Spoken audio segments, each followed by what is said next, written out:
And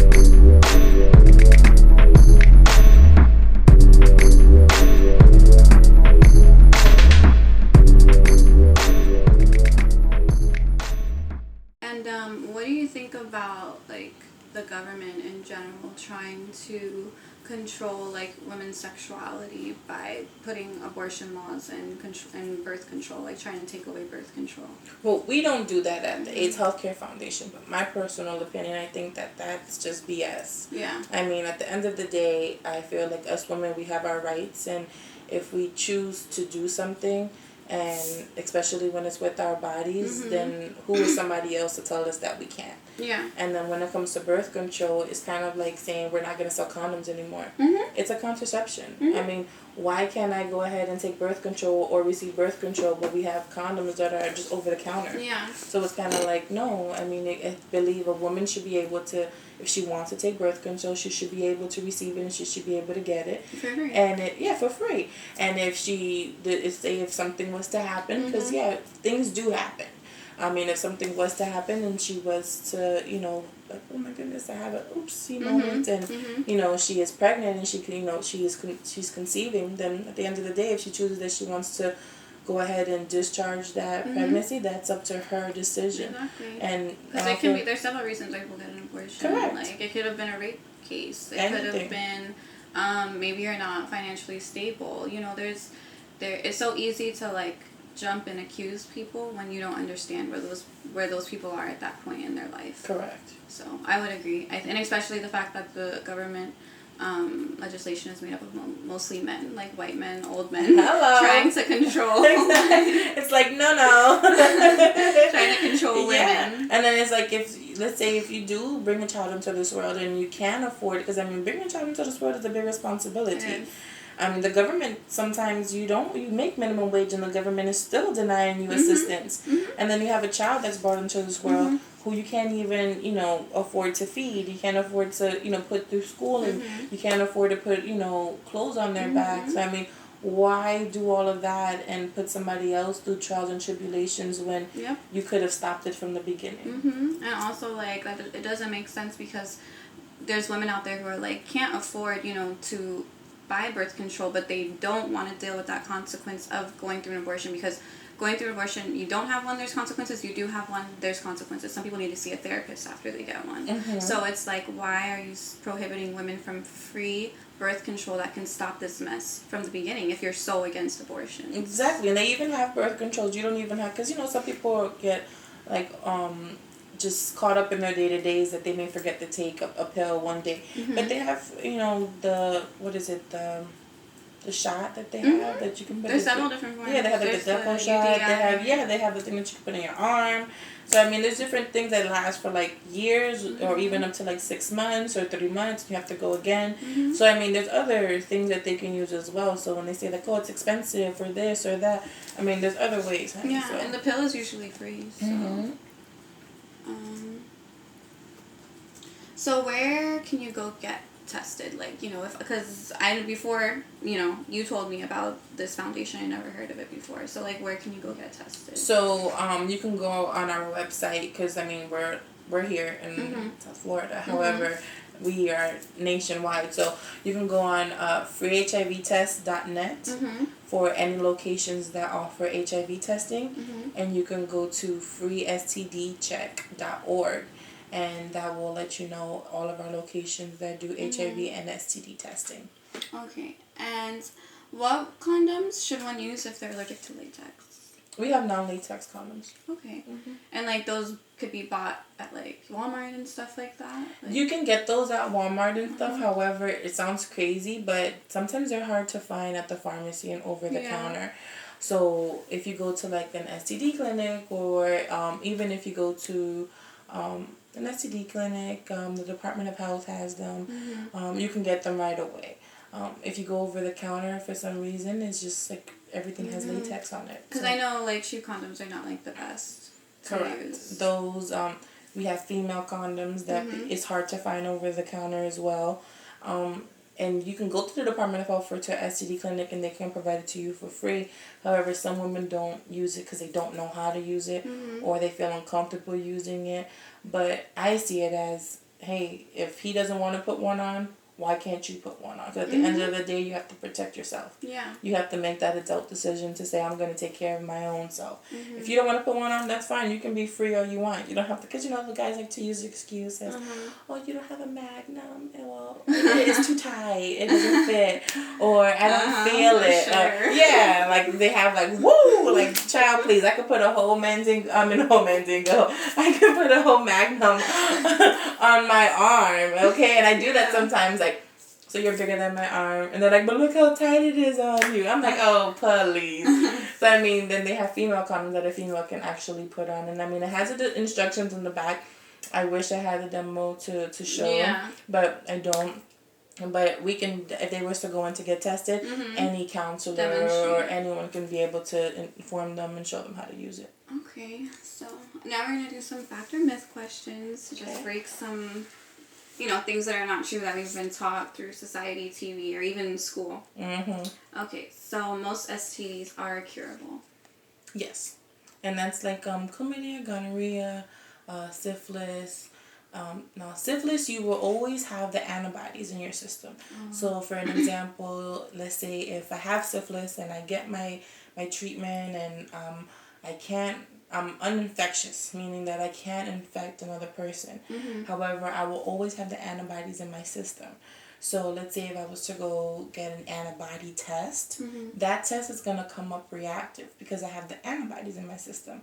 But it doesn't mean that I'm infectious to give it to someone else in the process of intercourse or anything like that. Okay, good to know. Gonorrhea and chlamydia are the two most common STDs amongst teens. Yes, it is. It's a bacteria. So, when we're teenagers, we're like little rabbits and we have like sometimes multiple sexual partners and stuff. So sometimes even in our 20s. Hello. So it is the most common STDs, chlamydia and gonorrhea, and sometimes they don't even have symptoms.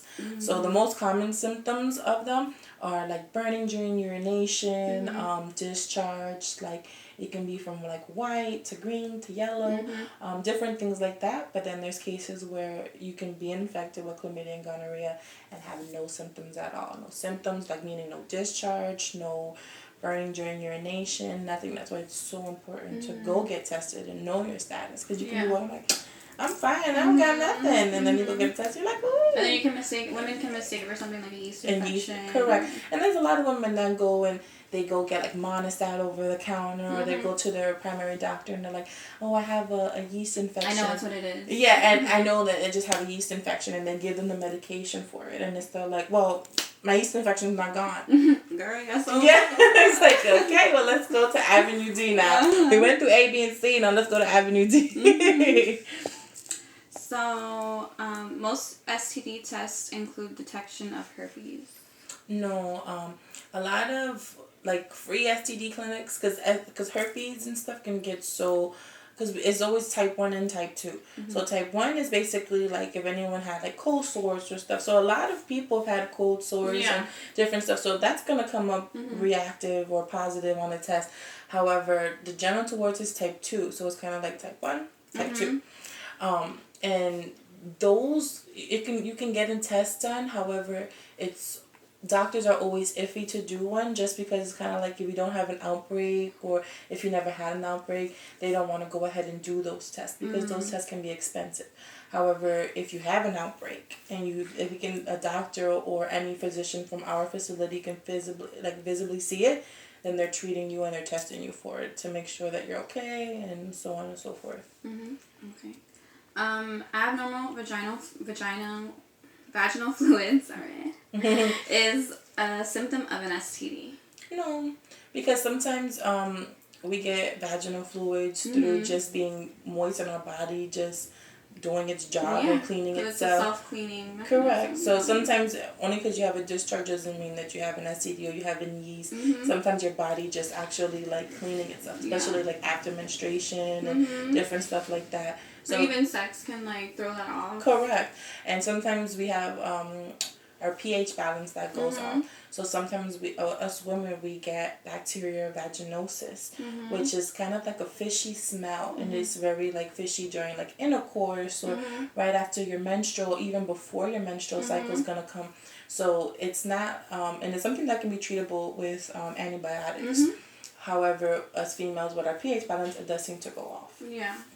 So it's always good to know. And also, I think, like, what do you think about, like, douching and, like, stuff like that? So, to each his own. However, they do state that douching is not so good for us females to do, because it's kind of like we're basically putting all of that stuff that's basically trying to exit our body, we're basically just shooting everything back up. So if you have bacteria and you have all of that that's trying to exit, douching is just basically like shoving everything back up in your vaginal walls and, you know, your ovaries and stuff like that. So it's always good just to let your body do its own course. And I mean, you can always clean yourself if you have like, you know, wipies. They have like the wipes and stuff like that.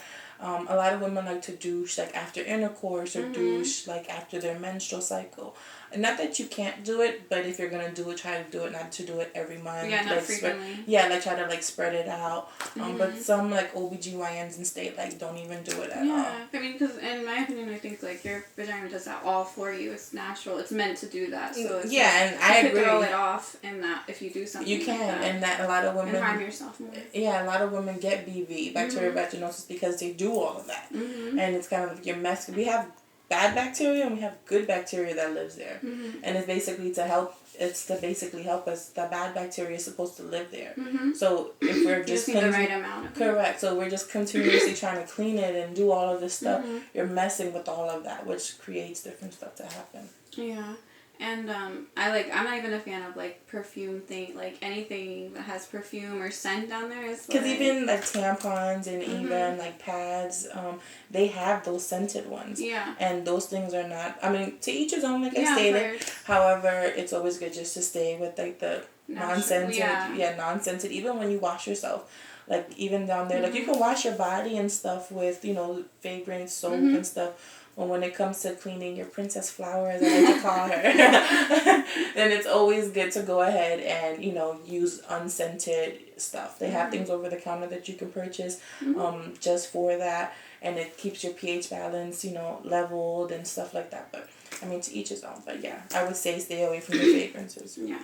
And then also, like, people, I don't know if women realize, or people in general, that, like, you can just go and pee, like, after you have sex or even before.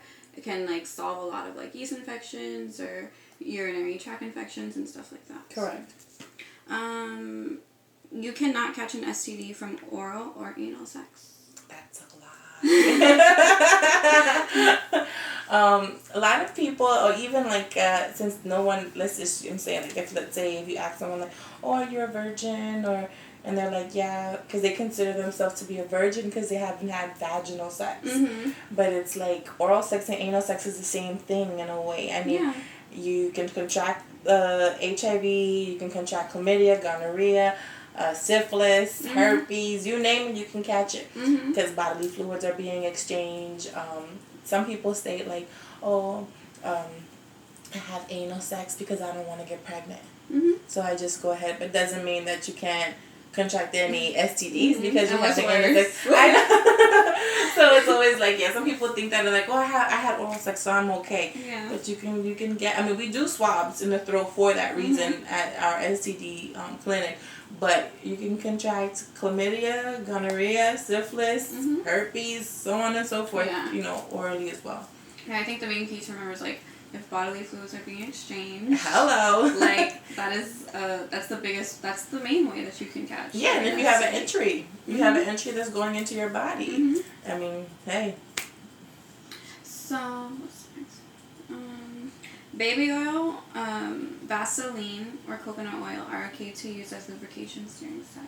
No. It's always good to use like water-based lubricant, just because like Vaseline and baby oil, they dry up the actual condom, and then that causes it to break and tear and different stuff. So it's always good just to stay safe and stay with the especially with like the whole like coconut movement. Like people want to use coconut for everything. Like I would think there's probably like people out there. Oh, let's just use coconut oil for lubricant. Like, no, and there's people that use baby oil all the time and Vaseline, like they don't have anything.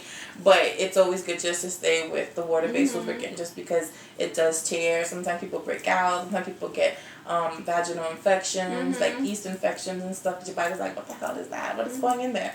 So different stuff. So I would say stay away from those. Yeah. Okay. And you can catch an STD from a toilet seat?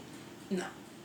A lot of girls and guys like to come in and say like, I'm not going to tell my boyfriend that I got it because I was doing something with somebody else. I'm going to tell him I got it because I went to a public bathroom. It's like, girl, and if he believe you, he's a silly one as well, okay? But, yes, a lot of people think that, like, oh, my God, did they get that from a toilet? I went to the public bathroom and I sat down. It's like, no, mamacita, you didn't get it that way. Okay. You can only get an STD when a person who is infected with an STD has an outbreak. That is not true. Some people, like if someone has like herpes, I'm going to use that for an example, they don't have to have an actual outbreak to transmit the STD to you. Just in the process of having intercourse and bodily fluids being exchanged, it can happen. Yeah, and it's also like, because a lot of the times it can be dormant, like it cannot be active, and you don't even know you have something. Correct. So it's always good to, and some people may have an outbreak and you just can't see it. I mean, it can be under their where their shaft is, so you can't see that if you're in the dark or anything like that. If you're having oral sex, see them with a flashlight. Hold on, spread them real quick, cough. Even in your throat, you can have it like in your mouth, or if you're having oral sex, or if you're going back and forth with saliva, just by kissing and stuff, you can contract it that way as well. Okay, so the best way to avoid pregnancy is to use a condom. To avoid pregnancy? No, because they have, because a condom can pop at any time. So hey, if you're having sex with a condom and you're thinking that's the only way it's gonna help me from not having a baby, it's wrong. They have like the Plan B that you can purchase if that was to happen. We do have, and we don't have, but in the world we have birth control, as we were speaking about earlier. So there's other ways that you can use and other barriers to prevent pregnancy. Okay. You can tell that a person has an STD by looking at them. Negative. Not at all. Even with just HIV, some people would say like, I don't even like to even repeat this, but people can say like, oh, she's sick or he's sick. Look how, thin they are, skinny they are. Honey, you'll have somebody who was HIV diagnosed in care for 10 years plus, let's just say, and they can be 250 pounds and look better than me and you put together, So you can definitely be successful. Yeah, definitely successful. Wealthy. Have all their life together. Yes, definitely. So don't like they say, don't judge a book by its cover. I would definitely state that, do not judge a book by its cover, because when you open up that book, you do not know what you're gonna find. Yeah, that's true. You can't get pregnant if you're getting your period. You can't get pregnant? Like you're having sex and then then you get your period and you're like, oh, okay, like I'm not pregnant. No, it's always good to, because if I have sex, let's say today, and you're saying like if I have intercourse today and then my menstrual comes 3 days after, no, that doesn't mean nothing. No, because women be walking around like, oh, I got my period, I'm good. No, honey. Like I've heard stories where like women have gone like through almost their full term of pregnancy and didn't even know. Yeah, that's just like going back to I usually like to use that example for females that come in when I try to explain the window period about the HIV. Like, okay, we're doing your test today. However, if you had intercourse last month or last week, 2 weeks ago, it's not going to show up on today's test. You need to come back in 90 days from the time the incident happened that was unprotected, or the incident happened that you may feel that you could have been at risk for. So I like to use that example with them. Like, okay, if you have intercourse today and he ejaculates inside of you and you do a pregnancy test in 3 days, it's not going to show in the pregnancy test that it's a reactive test. You have to wait a whole 30 days or maybe even more to find that out. So it's kind of the same way. It's just instead of 30 days, it's 90 days. But yeah, definitely that's not true. You can be pregnant and not know it. Okay, so being a woman and having more than 1 or 2 sexual partners means you're a slut or a hoe. No, not at all. Right. Not at all. Even guys, I mean, if a guy was to have intercourse with more than one person, I mean, doesn't mean that you're a hoe or that you're a slut. It just means that you're just friendly. You like to have a good time.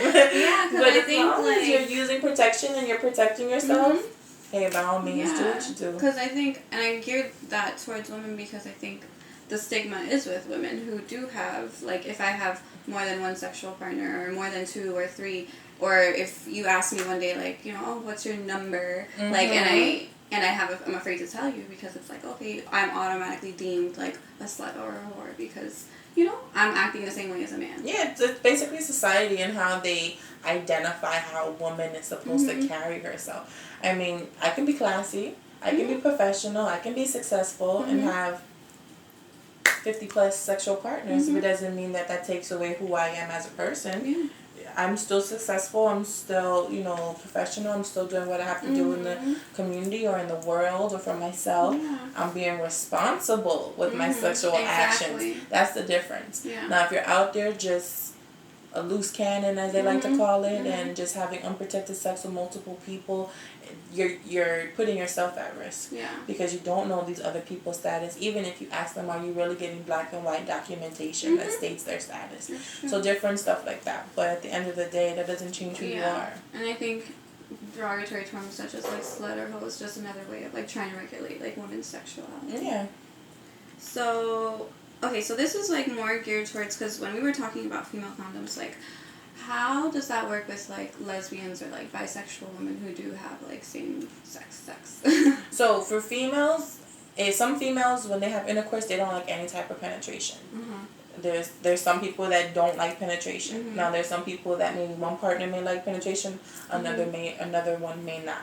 So we try to inform them of if they're sharing their toys to make sure that when they're finished, make sure that they clean their toys properly, that they're using the proper stuff to clean their toys.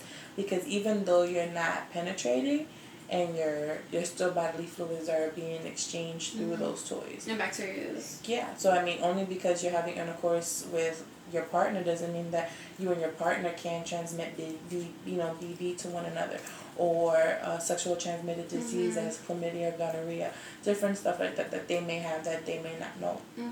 So it's always good to clean. And I also had another question. It might sound silly, but like, female condoms being used, like, can you use them for oral sex and stuff like that? No, I mean, you can use it, but it's kind of, I mean, for what? For a female? Yeah, like... Yeah, for a female, it's kind of weird. We have our dental dams that is basically, it looks like saran wrap, but it's not saran wrap. But it's basically like a little square, and you just place it on your vaginal area, and then that's going to protect him. He can do his whole shebang bang while you're being protected. And he's actually being protected as well, because everything's being covered.